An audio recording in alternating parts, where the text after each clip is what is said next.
আঁতৰাই দিব পাৰে এতিয়া প্ৰস্তুত নকৰে। কাৰণ ইতিমধ্যে ভাদৰ মাহ চলি আছে। সৌভাগ্যক্ৰমে শিৱসাগৰ জিলাত খেতিৰ বতৰটো ভাদৰৰ শেষলৈকে চলে। এইটো নামনি অসমত হোৱা হ'লেতো সৰ্বনাশটো হৈয়ে গৈছিল, কাৰণ নামনি অসমত ভাদত খেতিটো আৰম্ভ নকৰে বা ভাদৰলৈকে নাযায়। এতিয়া আমি যিটো গৈ গম পাইছোঁ, আমিও কঠীয়া পাৰিছোঁ, আমাৰ পক্ষৰ পৰা আমি কঠীয়া পাৰিছোঁ। এই কঠীয়া 21 দিনত ৰুবৰ কাৰণে ৰেডি হ'ব। কিন্তু এতিয়া ৰুব পাৰিব, সেইখিনি কঠীয়া ব্যৱহাৰ কৰিব পাৰিব। এতিয়া অসমৰ বিভিন্ন প্ৰান্তৰ পৰা কঠীয়া গৈছে। আমি দাবী কৰিছিলোঁ চৰকাৰক, ওখ ঠাই বহু আছে, কেইবাখনো কৃষি ফাৰ্ম অসম চৰকাৰৰ আছে। মই গৰুসুতিৰ কৃষি ফাৰ্মৰ কথা কোৱা নাই, গৰুসুতিতো আছে কৃষি ফাৰ্ম। এনে পৰি থকা কৃষি ফাৰ্ম য'ত হাজাৰ হাজাৰ বিঘা মাটি আছে, ওখ মাটি, তাত যদি তাৎক্ষণিকভাৱে কঠীয়া কৰাৰ কামটো কৰি পেলাই কঠীয়াটো ৰেডি ৰাখিলেহেঁতেন, ভাদৰৰ শেষত হয়তো অসমৰ মানে শিৱসাগৰ জিলা, চৰাইদেউ জিলা, যোৰহাট জিলাৰ কৃষকে খেতি কৰিব পাৰিলেহেঁতেন। কিন্তু এই ক্ষেত্ৰত চৰকাৰৰ কোনো মনোযোগ নাই। তেওঁলোকে আং বাং কথা বতৰা কৈ পেলাই মানুহে অংশগ্ৰহণ কৰিছে ব্যাপক ৰিলিফৰ কাৰণে। এতিয়া সেই ৰিলিফ সংগ্ৰহত বাধা প্ৰদান কৰা, আৰু বাধা প্ৰদান কৰাই নহয়, একেবাৰে ব্যৱস্থা গ্ৰহণ কৰিব, পুলিচি ব্যৱস্থা গ্ৰহণ কৰিব আদি হুমকি দি যিটো প্ৰক্ৰিয়াৰ কাৰণে অসমখন বাছিল, অসমৰ 3খন জিলা বাছিল, সেই প্ৰক্ৰিয়াটোকে স্তব্ধ কৰিবলৈ বিচাৰিছে। কাৰণ সেইকাৰণে আমাৰ কাৰণে এইখন চৰকাৰৰ কাম কাজ, হিমন্ত বিশ্ব শৰ্মাৰ নেতৃত্বৰ চৰকাৰখনৰ কাম কাজ এটা নুবুজা সাঁথৰত পৰিণত হৈছে। আৰু আমি এইটো এটা জনবিৰোধী চৰকাৰ বুলি আমি গণ্য কৰিছোঁ। কাৰণ জনসাধাৰণ যেতিয়া বিপদত, এই বিপদৰ পৰা জনসাধাৰণক সকাহ দিয়া, তেওঁলোকক মুক্ত কৰা বিপদৰ পৰা, তাৰ কোনো বিশেষ সংহত পদক্ষেপ এইখন চৰকাৰে গ্ৰহণ কৰা নাই।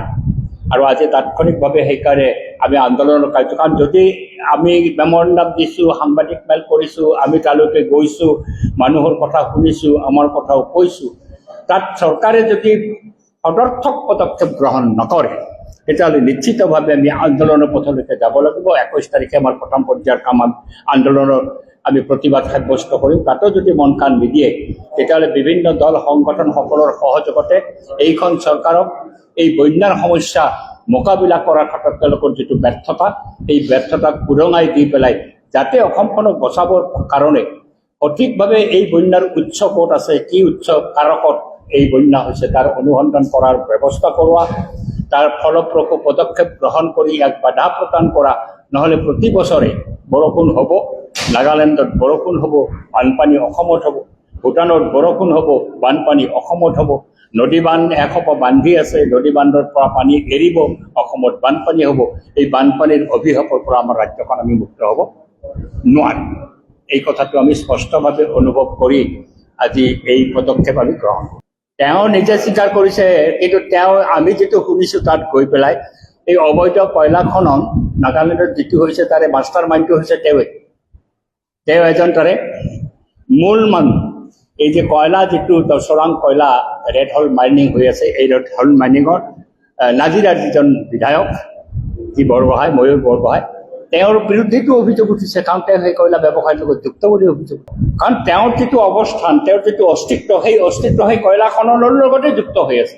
তাৰ কাৰণেই ময়ূৰ বৰগোহাঁই এই যে প্ৰচুৰ পৰিমাণৰ পৰ্বত প্ৰমাণ সম্পদ তেওঁৰ আছে, ক'ৰ পৰা অৰ্জন কৰিছে?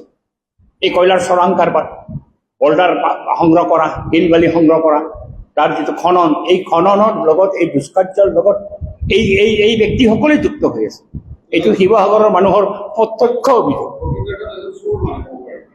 লিখিতভাৱে তেওঁলোকেতো এই চোৰাং কাৰবাৰৰ মাজেদি, চিণ্ডিকেটৰ মাজেদি আহি পেলাই আজি এই অৱস্থানটো লৈছে, পলিটিকেল অৱস্থানটো। আজি তেওঁ বিধায়ক, চুৰটো হয়ে, চুৰি কৰে যেতিয়া, আমাৰ প্ৰাকৃতিক সম্পদ যেতিয়া চুৰি কৰে, তেতিয়াহ'লে তাকতো চুৰ বুলি ক'ব লাগিব। কিন্তু তেওঁ আজি সাধু খুদি আগৰ পৰা চলি আছে। আগৰ পৰা চলি আছে কোনে? তুমিতো চলাই আছা, তোমালোকে চলাই আছা, তুমি মানে তোমালোকে চলাই আছা। আৰু এই অভিযোগ আমি তাতেই পাইছোঁ, জনসাধাৰণে উত্থাপন কৰিছে যে এওঁলোক কয়লা চিণ্ডিকেটৰ লগত জড়িত। আজি মুখ্যমন্ত্ৰী অস্বীকাৰ কৰিবলৈ চেষ্টা কৰিব যে কয়লাটো নাহে, কয়লাটো যায় ক'ত তেতিয়াহ'লে?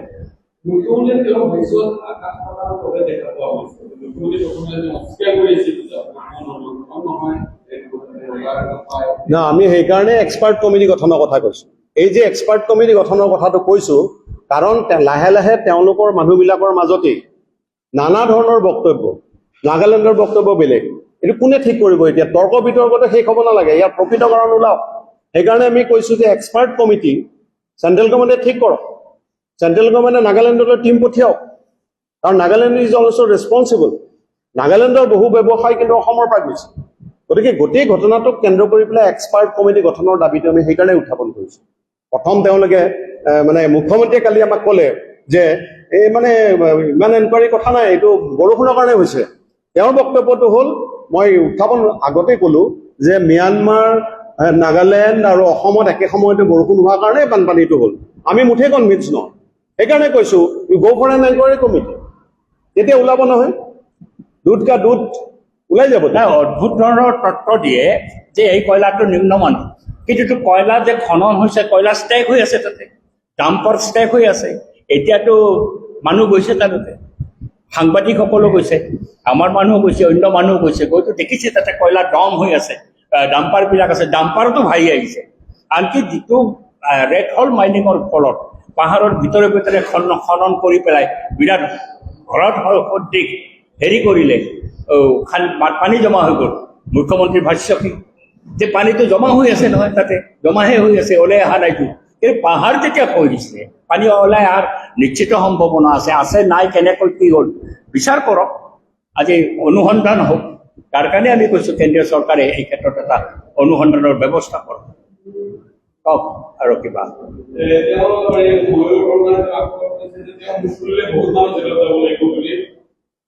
তেওঁ আগতে যাওক, তেওঁ মুখ খোলক না, কোন মানুহ জেলত যাব?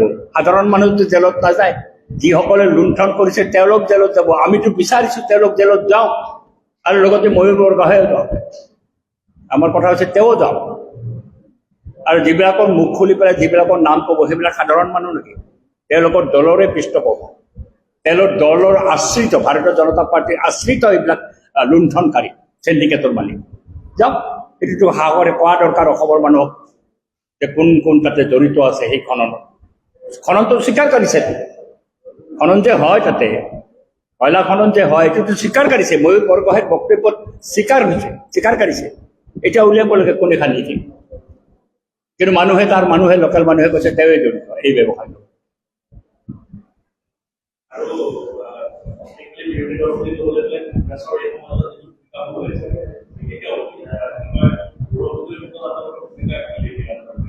নাই নাই, এতিয়া সব দলে নামিছে, কংগ্ৰেছে নামা নাই সেই কথাটো আমি ক'ব নাযাওঁ। আমিও নামিছোঁ, আমাৰ সামৰ্থ্য অনুযায়ী কংগ্ৰেছৰ সামৰ্থ্য অনুযায়ী কংগ্ৰেছে নামিব। সেই হিচাপে তেওঁলোকে যদি নামা নাই, তেতিয়াহ'লে নিশ্চিতভাৱে ৰাইজে বিচাৰ কৰিব। কিন্তু আমিতো এতিয়া দূৰৰ পৰা অন্য পাৰ্টি এটা ক'ব নোৱাৰোঁ কিমান নামিছে, কিমান কি কৰিছে। কিন্তু গৌৰৱ গগৈকতো আমি যোৱা দেখিছোঁ, তেওঁলোকৰ দলৰ নেতা দেৱব্ৰত শইকীয়াহঁতে এই গোটেই দুষ্কাৰ্যটো কেনেকৈ কি হৈ আছিলে তাতে সেই লৈ পেলাই PIL কৰিছিল, 19তে PIL কৰিছিল। আমি এছেম্বলিতো দেখিছোঁ 21ৰ পিছত ময়ে আমি বাৰে বাৰে এই ধৰণৰ ৰেড হল মাইনিং যেতিয়া হৈছে, কাৰ্বি আংলঙত, ডিমা হাছাওত যেতিয়া হৈছে, মাৰ্ঘেৰিটাত যেতিয়া হৈছে, আমিতো বলিষ্ঠভাৱেই বিষয়টো উত্থাপন কৰিছোঁ।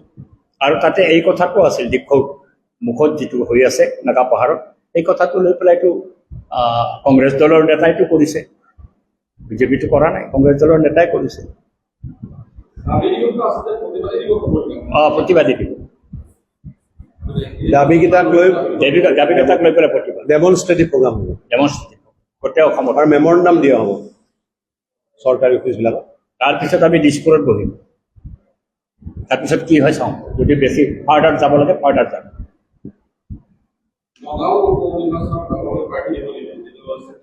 নাই, আমাৰ ভাৰতৰ কমিউনিষ্ট পাৰ্টি মাৰ্ক্সবাদী পাৰ্টি আমি নিদিওঁ, দিয়াৰ কথা ভবাও নাই, নিদিওঁ। কালি আমি এটা 4জনীয়া প্ৰতিনিধি দল আমাৰ CPM অসম ৰাজ্যিক কমিটিৰ, মই আছিলোঁ, আমাৰ প্ৰাক্তন বিধায়ক মনোৰঞ্জন তালুকদাৰ, কেন্দ্ৰীয় কমিটিৰ সদস্য ইছফাকুৰ ৰহমান আৰু আমাৰ ৰাজ্যিক নেত্ৰী সংগীতা দাস, এই 4জনীয়া প্ৰতিনিধি দলে দিছপুৰত সন্ধিয়া মুখ্যমন্ত্ৰীক সাক্ষাৎ কৰি পেলাই এখন আমি বানপানীক কেন্দ্ৰ কৰি স্মাৰকপত্ৰ তেওঁ প্ৰদান কৰিছোঁ। তাত 4টা দাবী কেন্দ্ৰীয় চৰকাৰলৈ প্ৰেৰণ কৰাৰ কাৰণে আমি তাতে উল্লেখ কৰিছোঁ, আৰু 10টা দাবী অসমৰ বানপানীত যি ক্ষতি হৈছে সেই ৰাইজৰ সাহায্য আৰু পুনৰ সংস্থাপনৰ ক্ষেত্ৰত আমি দাবী উত্থাপন কৰিছোঁ।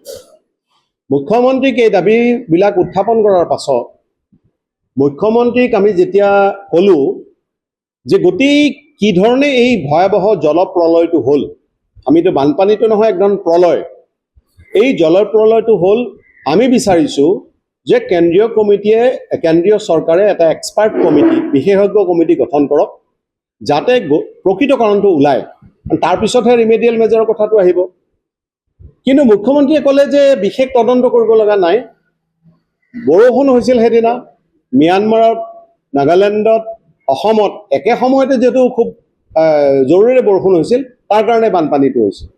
অৰ্থাৎ স্পষ্ট যে তেওঁলোকে এই বিষয়টোৰ ভিতৰলৈ যাবলৈ বা এই কথা প্ৰকৃত সত্য জনসাধাৰণক ক'বলৈ তেওঁলোক মুঠেই ইচ্ছুক নহয়। মুখ্যমন্ত্ৰীৰ বক্তব্যৰ পৰা আমি তেনেকুৱা এটা ভাষ্যই পালোঁ। গতিকে এইটোক লৈ আমি উদ্বেগ প্ৰকাশ কৰিছোঁ। দ্বিতীয়তে, মুখ্যমন্ত্ৰীৰ যিটো সাহায্য আৰু পুনৰ সংস্থাপনৰ ক্ষেত্ৰত তেওঁলোকে যিবিলাক কথা কৈছে, সেইবিলাক কথাও ঠিক বাস্তৱতাৰ লগত মিল নাই। আমি দাবী উত্থাপন কৰিছোঁ যে মানুহ যিবিলাকৰ ঘৰ সম্পূৰ্ণ ভাঙি গৈছে, অন্ততঃ 10 লাখ টকা দিব লাগে। যিবিলাকৰ বেয়াকৈ ভাঙিছে তেওঁলোকক 5 লাখ টকা দিব লাগে। এইবিলাক সম্পৰ্কে কোনো ধৰণৰ প্ৰতিশ্ৰুতি কিন্তু মুখ্যমন্ত্ৰীয়ে দিব খোজা নাই। তেওঁ কয় আমাৰ হাতত বহুত টকা আছে। চিফ মিনিষ্টাৰ্ছ ৰিলিফ ফাণ্ডত এতিয়া প্ৰায় 200 কোটি টকা নিশ্চয় হ'ব তেওঁৰ মতে। 20 জুলাইৰ পাছত প্ৰায় 200 কোটি টকা আহিছে। গতিকে আমাৰ হাতত টকা আছে, কিন্তু এই টকাবিলাক তেওঁলোকে কেনেকৈ বিতৰণ কৰিব, এইটো স্পষ্টভাৱে মুখ্যমন্ত্ৰীয়ে ক'ব নিবিচাৰিলে। গতিকে তেওঁ কৈছে যে তাতে কয়লা খনন নাই, কিন্তু শিলৰ বহুত খনন হৈ আছে। তেনে এই শিলৰ খনন যদি হৈ থাকে, তাৰ প্ৰভাৱ যদি অসমত পৰি থাকে, বাধা দিয়াৰ কাৰণে, বন্ধ কৰাৰ কাৰণে ব্যৱস্থা কি হ'ব?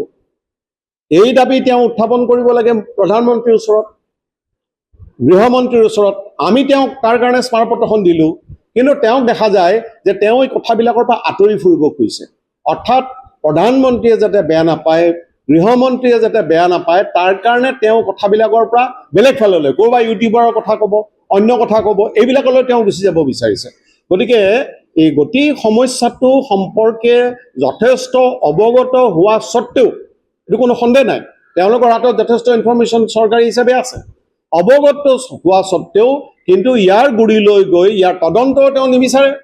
আৰু এই ক্ষেত্ৰত যিটো তেওঁ পদক্ষেপ ল'ব লাগে, অন্ততঃ কেন্দ্ৰীয় চৰকাৰৰ ওচৰত শক্তিশালীভাৱে অসমৰ বিষয়বিলাক উত্থাপন কৰা, এনেকুৱা কোনো মনোভাৱো কিন্তু মুখ্যমন্ত্ৰী আমি দেখিবলৈ নাপালোঁ।